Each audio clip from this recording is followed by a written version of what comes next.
Hello दोस्तों। आज हम रीजनिंग का एक इम्पोर्टेंट टॉपिक आपके लिए लेके आए हैं, अरिथमेटिकल ऑपरेशंस। कुछ बेहतरीन क्वेश्चन आज आपको कराएंगे हम, जो कि अगर आएंगे एग्ज़ाम में तो एज इट इज़ आते हैं और अच्छे क्वेश्चन हैं। तो आप वीडियो के अंदर तक बने रहिए, एक छोटा सा वीडियो होगा ये। आइए एक क्वेश्चन देखते हैं। जैसे एक बंदर है, 30 फुट लंबे नारियल के पेड़ के नीचे है। किसी पेड़ के नीचे एक बंदर है जिसकी लंबाई उस पेड़ की 30 फुट है और हर प्रयास में वह 3 फुट ऊपर जाता है। यानी एक बार जो है अगर वो उछलता है तो 3 फुट ऊपर जाता है और 2 फुट नीचे खिसक जाता है। यानी एक बार जब वो जंप करता है, उछलता है, तो 3 फीट टोटल ऊपर जाता है, 2 फीट नीचे आ जाता है। यानी एक बार उछलने में वो 1 फीट जो है जाता है। 1 फीट एक बार उछलने में जाता है, क्योंकि 3 फीट उछला, 2 फीट नीचे आ गया। तो 1 मिनट में जो है वो, या एक प्रयास में 1 फीट वो ऊपर चढ़ेगा। तो टोटल फीट है 30। तो एक बार उछलने में 30 फीट टोटल है और एक बार उछलने में 3 फीट जाता है। तो इसको माइनस कर ले हम, तो 27 बार प्रयास करेगा तो 27 फीट होगा, क्योंकि एक बार प्रयास करने पे 1 फीट जो है ये ऊपर बढ़ पाता है। तो 27 फीट ऊपर जाने के लिए 27 बार प्रयास करना होगा। और फिर जब 28वां प्रयास करेगा तो 3 फीट पूरा वो पेड़ के शिखर पर पहुंच जाएगा। तो सिंपली ऐसे करेंगे कि 28 प्रयास इसको करना होगा। 28 प्रयास में, क्योंकि एक प्रयास में वो 3 फीट ऊपर जाता है, 2 फीट नीचे आ जाता है, तो 1 फीट ही ऊपर जा पाता है।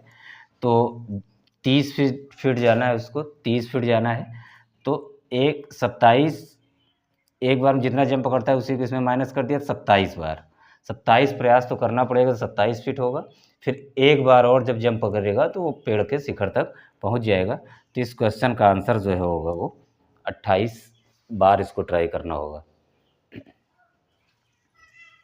एक सवाल ये है कि एक टोकरी में रखे गए फूल प्रत्येक अगले मिनट 2 गुने हो जाते हैं और 30 मिनट में टोकरी पूरी तरह भर जाती है। बताएं कि टोकरी 1/4 भाग फूलों से कितने मिनट में भरा होगा। तो सिंपली करेंगे, 30 मिनट में अगर पूरी तरह भर जाती है, 30 मिनट में भर जाती है पूरी तरह, तो इसका आधा 29वें मिनट में रहा होगा और इसका आधा जो है 28वें मिनट में रहा होगा। तो 1/4 भाग पूछ रहा है। ऐसे भी हम समझ सकते हैं इसको कि कोई टोकरी है, 4 भाग है, तो और वो अगर पूरी तरह ये फिल है, पूरा भरा हुआ है ये, तो इसको 30 मिनट लगा और हर मिनट डबल होती है। तो 29वें मिनट में क्या रहा होगा, केवल 2 ही भरा रहा होगा, 2 ही फिल रहा होगा। और मतलब इसका आधा, यानी 30 मिनट में पूरा भर गया तो उसका आधा 29वें मिनट में होगा।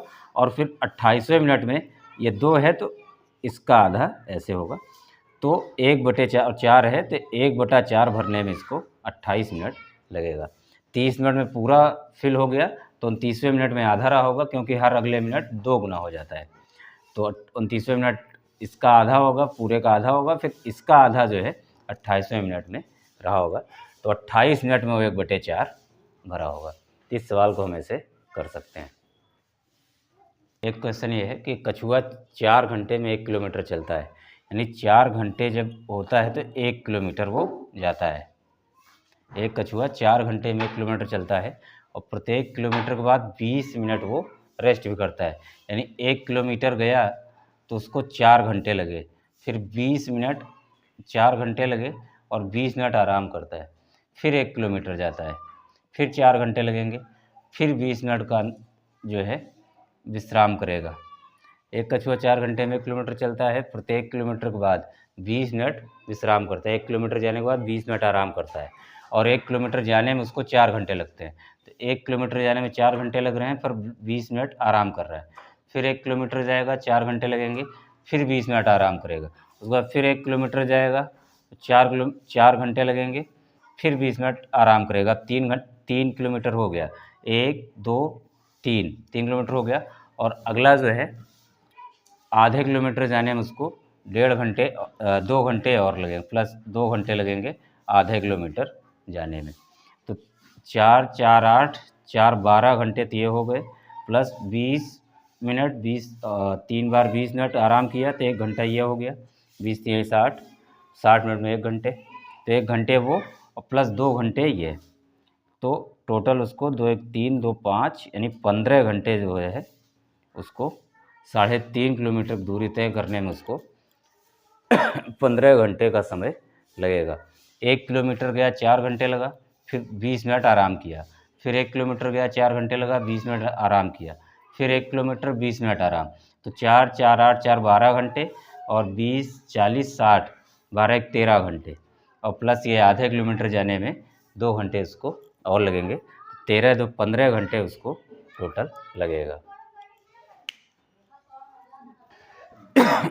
एक क्वेश्चन है कि टेलीफोन के डायल में दिए गए सभी अंकों का गुणनफल है, यानी जो टेलीफोन के डायल में जो नंबर लिखे हुए हैं 1 2 3 4 5 6 7 8 9 0 ये सब जो लिखा हुआ है, अगर इनको आपस में मल्टीप्लाई करें तो गुणनफल क्या आएगा, यानी प्रोडक्ट क्या होगा अगर सभी नंबर को गुणा करें तो यहाँ जो इसका आंसर होगा वो होगा 0, क्योंकि अगर सम में गुणा कर लेंगे और किसी नंबर में 0 से जब गुणा होगा तो 0 हो जाएगा, इसलिए टेलीफोन के डायल में जितने भी नंबर हैं 0 to 9 जो भी है उनका गुणा जो है उनका गुणनफल जो होगा वो 0 होगा। तो सिंपली ऐसे कर सकते हैं। ये क्वेश्चन है कि 1200 व्यक्तियों का एक समूह जिसमें कैप्टन और सैनिक मौजूद हैं किसी ट्रेन में यात्रा कर रहे हैं। इस समूह में प्रत्येक 15 सैनिकों के साथ 15 सैनिक हैं, 15 सैनिकों के साथ एक कैप्टन शामिल है, यानी हर 15 सैनिक पे एक कैप्टन भी है। तो इसमें बताना है कि इस समूह में कुल कितने कैप्टन मौजूद हैं। तो टोटल लोग हैं इतने 1200 और 15 सैनिक पे एक कैप्टन, यानी 16 लोग हो गए, यानी 15 सैनिक और एक कैप्टन। तो इसको जब 16 से डिवाइड कर देंगे तो जो आंसर आएगा 75 जो है कैप्टन इसमें होंगे, 75 कैप्टन जो है इसमें होंगे। तो सिंपली ऐसे करते हैं, 1200 लोग टोटल हैं, 15 लोगों पे एक कैप्टन है, तो 15 और एक 16 लोग हो गए, 16 डिवाइड कर दिया टोटल व्यक्तियों को तो आ गया 75 जो है कैप्टन होंगे। तो ये सवाल ऐसे कर सकते हैं। 6 खिलौने देखने में एक जैसे हैं, लेकिन उनमें से एक खिलौने का वज़न कम है, कम से कम बार तराजू का प्रयोग करके उसका पता करना है। मतलब 6 खिलौने हैं टोटल और उनमें एक देखने में सब एक जैसे हैं, लेकिन एक खिलौने का वज़न कम है। तो कम से कम कितनी बार तराजू का यूज़ करें, कम से कम कितनी बार यूज़ करें कि उसका पता चल जाए कि कौन सा कम है। तो ज़्यादा से ज़्यादा बार करना होता तो कर लेते ईज़िली, लेकिन कम से कम बार यूज़ करना है तराजू का इस्तेमाल। तो तराजू एक बार 3 रख दिया, एक बार 3 रख दिया, एक तरफ 3 रख दिया, दूसरी तरफ 3 रख दिया, तो 3 रख दिया, तो इसमें एक कोई कम होगा। तो जब मान लीजिए इसका वज़न कुछ कम बता रहा है तो ये तीनों हमने ले लिया, फिर एक साइड 2 रख दिया, मतलब ये तीनों तो रहेंगे ही, इन्हीं तीनों में से एक में 2 रख दिया, एक में 1 रखा, एक इधर से कर दिया, तो 2 इसमें भी हो गया। अब इसमें जो है, अब इसमें 2 मतलब ये 3 यूज़ कर लिया और एक इसमें से ले लिया, तो 2 2 हो गया। अब इन दोनों में एक कोई कम वाला भी होगा, तो कम है, मान लीजिए इसका वज़न कम आ रहा है तो इन्हीं दोनों को ले लेंगे, तो एक तरफ 1 रख देंगे, दूसरी तरफ 1 रख देंगे, तब हमें पता चल जाएगा कि कौन सा खिलौने किस खिलौने का वज़न कम है। तो मिनिमम 3 बार यूज़ इसका करना पड़ेगा। एक बार 3 करके रख दिया, फिर मान लीजिए इसमें वज़न कम था तो ये तीनों ले लिया प्लस एक इसमें से ले लिया, तो 2 2 रख दिया। अब फिर जिसमें कम हुआ उन्हीं दोनों को एक एक करके रख देंगे इधर-उधर, तो हमें पता चल जाएगा किस खिलौने का वज़न कम है। और ऐसा पता करने के लिए कम से कम 3 बार यूज़ करना पड़ेगा। जैसे एक सवाल है कि एक विद्यार्थी को वास्तव में जितने अंक प्राप्त हुए वह गलती से उसका 2 गुना बोल बैठता है, यानी उसको प्राप्त हुए हैं एक्स नंबर और बोल देता है वो उसका 2 गुना यानी 2x। अगर x मिला उसको और बोल दिया 2x, और कह रहा है यदि वास्तविक एवं गलती से बोले गए अंकों का योग 48 है, यानी वास्तविक अंक ये है और प्लस गलती से बोले गए दोनों अंकों का योग जो है वो कह रहा है कि 48 है। तो पता करना है हमें कि एक्चुअल में वो नंबर कितना पाया था, यही बताना है। तो x और 2x 3x हो गया और ये 48, x के पीछे कुछ नहीं 1 है, x + 2x = 3x और 3x = 48। अब x की वैल्यू हमें फाइंड आउट करनी है, तो 48 इधर गुणे में है, इधर जाके भाग हो जाएगा, तो 16 × 48 होगा, यानी x = 16, यानी 16 मार्क्स उसको मिले थे, लेकिन उसने 32 जो है बोल दिया था। तो ऐसे सवाल को कर सकते हैं। अब 11 से 50 तक ऐसी कितनी संख्याएं हैं जो 5 से पूरी तरह विभाजित हो जाती हैं और उस संख्या के 2 अंकों का योग भी 5 है? तो ऐसी संख्या केवल एक ही होगी, 50। अब ये 5 से विभाजित भी हो जाएगी और इनको दोनों को जोड़ेंगे तो भी क्या होगा, 5 होगा। बाकी कोई नंबर जोड़ेंगे, जैसे 15 है तो 5 से कटेगी, लेकिन 5 एक छः हो जाएगा।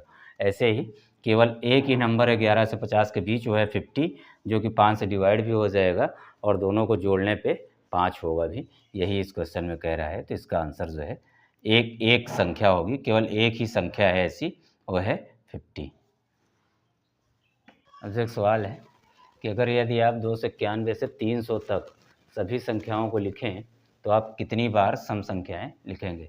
जैसे 291, 292, 93, 94, 295, 296, 297 और 298, 299 और ये 300। तो इसमें पूछ रहा है आप कितनी बार सम संख्याएं लिखेंगे।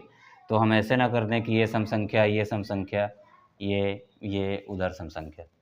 हमें संख्याओं की बात पूछ रहा है, तो एक सम संख्या ये है, 2, 3, 4, 5, 6, 7, 8, 9, 10, 11, 12 और ये 13। तो 13 सम संख्याएँ इसमें होंगी, 13 सम संख्याएँ होंगी। ये तो ऐसे बताना है जो अंक हैं, सम संख्याएँ हैं, वो कौन कौन सी हैं, ये जो है सम संख्याएँ। तो इस सवाल का आंसर होगा 13 सम संख्याएँ लिखी जाएंगी, 13 बार सम संख्याएँ लिखी जाएंगी। वीडियो पूरा देखने के लिए धन्यवाद। Thanks for watching the video.